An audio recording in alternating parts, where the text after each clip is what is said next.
Karen calls 911 after cabin dispute. Too bad, I own the entire county she lives in. The fog clung to Pinewood County like a shroud, curling around the ancient cedars and muffling the distant howl of a lone wolf. Karen Mitchell, with her perfectly manicured nails and a scowl that could curdle milk, stood on the porch of her rented cabin, her phone pressed to her ear.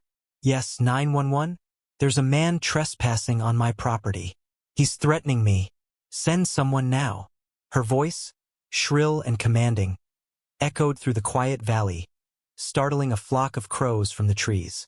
Across the gravel path, Jack Thornton leaned against his weathered truck, a faint smirk playing on his lips.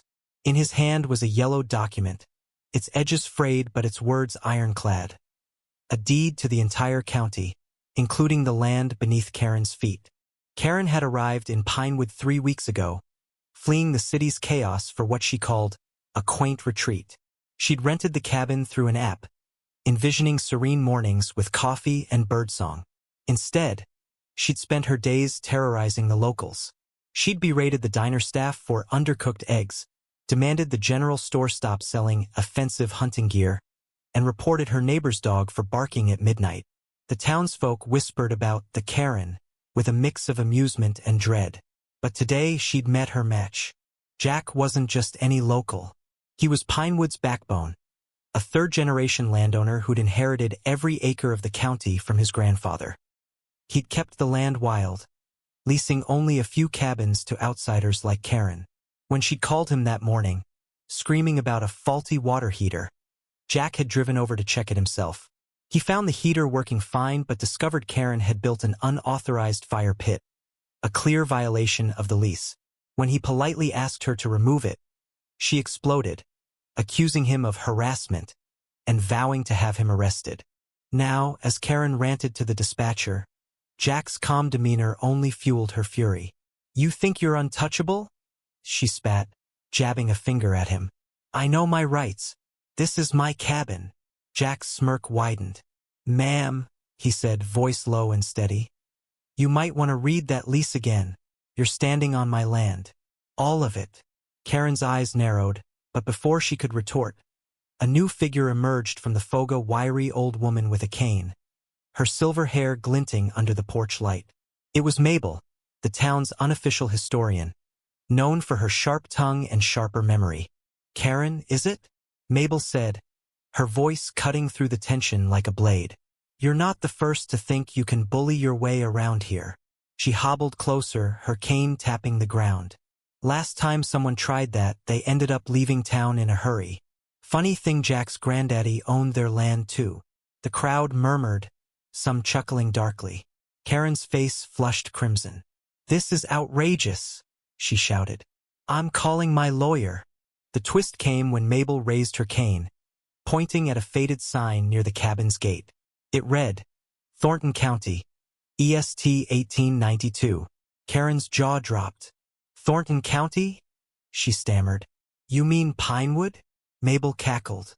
"Oh, honey, Pinewood's just what we call it to keep outsiders from getting too curious. This whole place belongs to Jack. Every tree, every rock, every blade of grass."